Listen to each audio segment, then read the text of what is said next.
Este canal é membro do Science Vlogs Brasil. Oi pessoal, hoje eu vim falar sobre algumas piratas que não ficaram tão famosas quanto Barba Negra, por exemplo, e nem sequer tinham barba, mas que fizeram por onde merecer canções e lendas em seus nomes.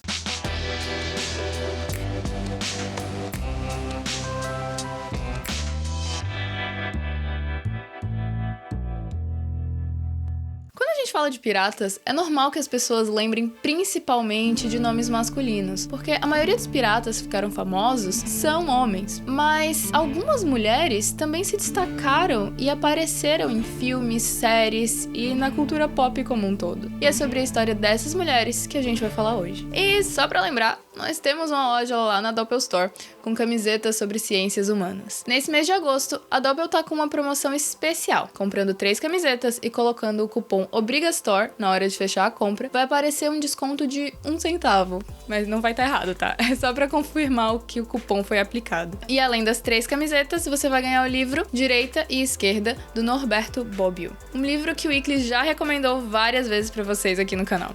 Então, essa é a oportunidade de levar 3 camisetas lindas e levar um baita livro pra casa. Então corre lá, o link tá na descrição. Ah, e uma coisa, a capa não vai ser essa, ele tá na edição da capa nova, que é a azulzinha. Até mais bonita do que essa daqui. Mas, agora vamos voltar pro vídeo. Eu queria começar falando que a maior parte desse vídeo é baseado no artigo da Diane Murray, que está linkado aqui na descrição, um artigo do Marcus Rediker, intitulado When Women Pirates Sail the Seas, e em trechos do livro do Capitão Charles Johnson, que é do século XVIII e uma das principais obras sobre o assunto. O Charles Johnson é um pseudônimo e alguns pesquisadores acreditam que o verdadeiro autor seria o Daniel Defoe, que é o autor do Robinson Crusoe. Mas, como a gente não tem certeza, vou deixar como Charles Johnson toda vez que eu me referir a esse livro. Também tem o link pra ele aqui embaixo, então tem uma leitura bem completa pra quem se interessa pelo assunto. Mas, de novo, desculpa, tá tudo em inglês. Apesar de nós pensarmos em mulheres piratas, talvez seja algo meio exótico, a historiografia mostra que a Annie Bonny, Mary Read e a Qin Shi, as protagonistas do nosso vídeo de hoje, eram apenas algumas das muitas mulheres que navegaram por aí. E que talvez nós nunca tenhamos real noção da quantidade de mulheres que serviram como piratas ou soldados, porque praticamente todas elas estavam disfarçadas e elas iam levar provavelmente esse segredo pro túmulo. O Heidke escreve que as mulheres piratas não eram tão incomuns assim, e que faziam parte de uma tradição subterrânea profundamente enraizada de cross-dressing feminina, pan-europeia em suas dimensões, mas particularmente fortes na Inglaterra, Holanda e Alemanha. Não era nada fácil para uma mulher se meter a navegar pelos mares. Em boa parte da Europa havia todo um folclore ao redor da figura feminina nos barcos, como se elas trouxessem azar para a viagem, o que provavelmente vem de alguma coisa, alguma lenda lá do final da Idade Média, já que o Gesta Danorum, que é uma série de livros escritos por volta do século XII, traz algumas narrativas sobre mulheres de períodos pré-medievais e que, durante a Idade Média também, atuaram na pirataria e comandaram navios fora de domínios cristãos. O autor responsável por boa parte do que está nesses volumes foi também o cronista, vou chamar assim, que ajudou a tornar famosa a figura da Lagertha, dos vikings, sabe? E que, de certa forma, também foi uma pirata, já que os povos que nós chamamos de vikings tinham uma atuação análoga ao que hoje a gente chama de pirataria. As mulheres eram também proibidas de servir como membros da tripulação por serem consideradas hostis ao trabalho e à ordem social.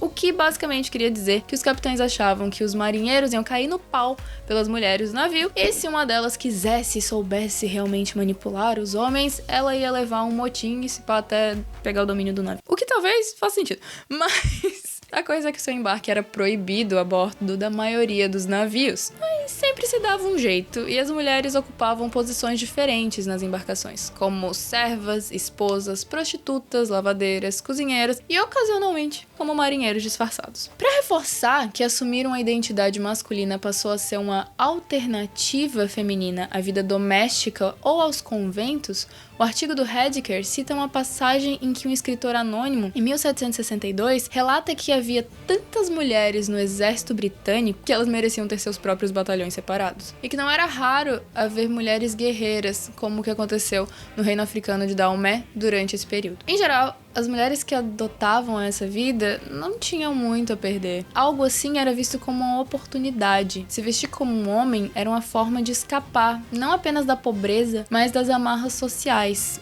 E foi isso que a Bonnie e a Reed fizeram. No século XVIII, o capitão John Rackham, também conhecido como Jack Rackham ou Calico Jack, ficou famoso por pilhar navios ingleses e aterrorizar o Mar do Caribe. Uma descrição digna de roteiro da Disney. E que, aliás, virou, não é mesmo? Tanto que a bandeira do navio dele, essa imagem aqui, é super famosa e aparece na Maldição do Pérola Negra. Ele também virou um personagem em Assassin's Creed 4, o Black Flag. É um personagem na série Black Sails. Apareceu naquele desenho lá, As Trigêmeas. E também serviu de inspiração para um personagem no One Piece. Tá.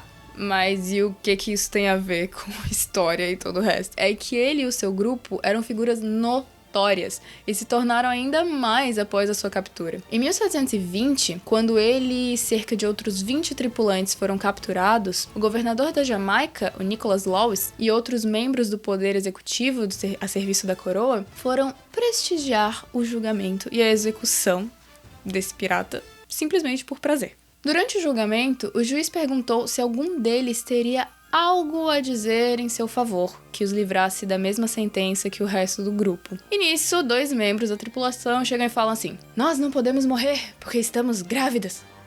A história pode ser um grande novelão de vez em quando. Nisso, aparecem a Annie Bonny e a Mary Read, revelando à corte que elas eram, na verdade, mulheres disfarçadas. Eu estou grávida de Luiz Carlos Prestes. Tum, tum, tum. Muito do que se sabe sobre essas duas está narrado no livro do Charles Johnson, A General History of the Pirates from their first rise and settlement in the islands of the Providence to the present time.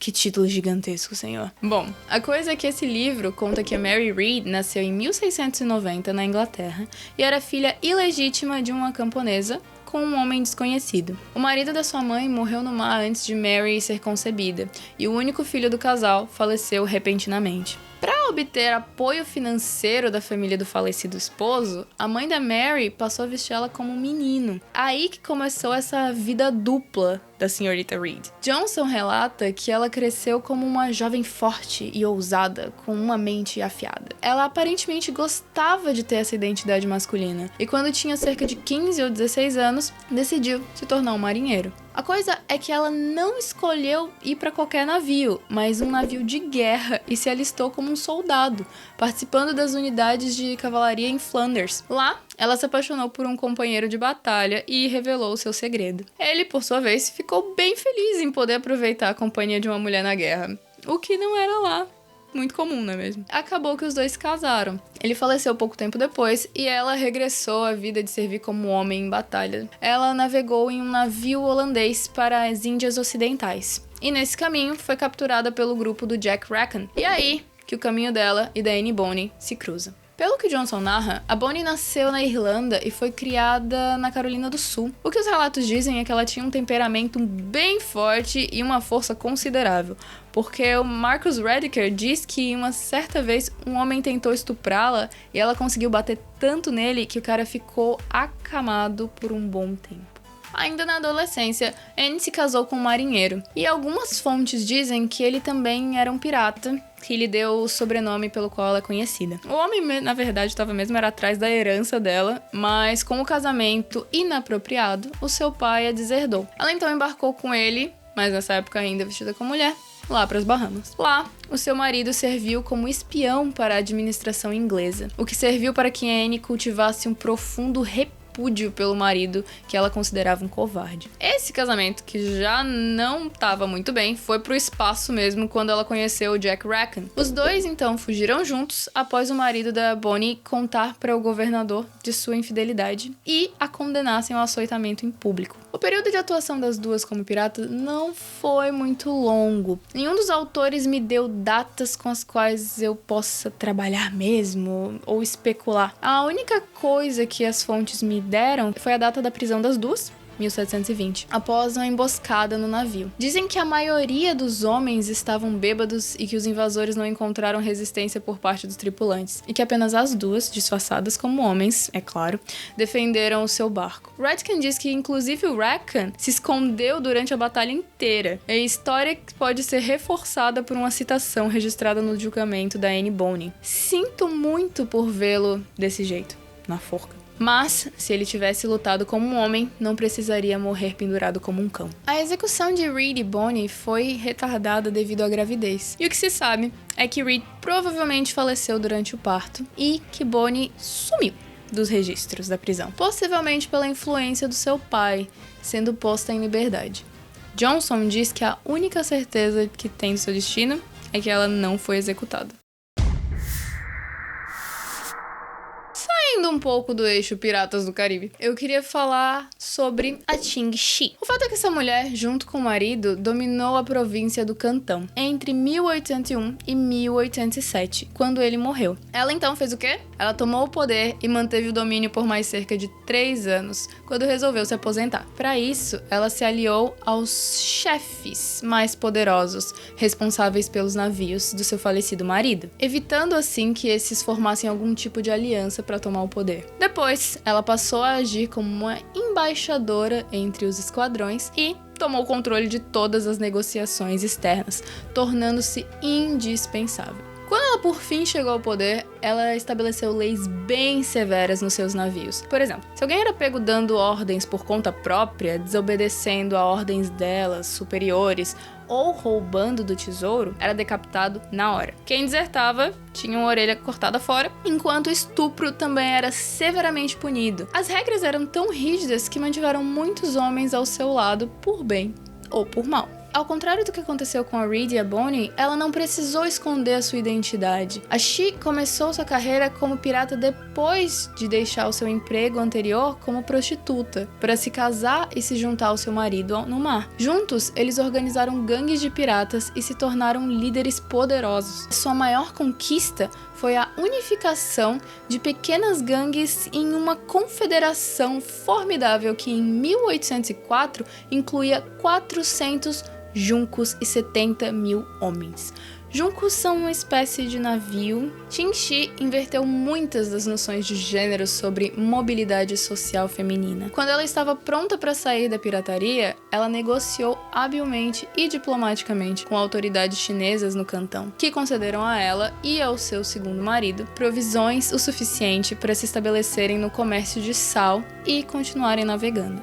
Shih também negociou pelo perdão dos seus homens, e, quando a confederação se dissolveu, qualquer um dos piratas da Sra. Sheng poderia renunciar à sua antiga vida e passar para uma posição no Império. Assim, a Confederação Pirata provou ser uma escada para um sucesso respeitável.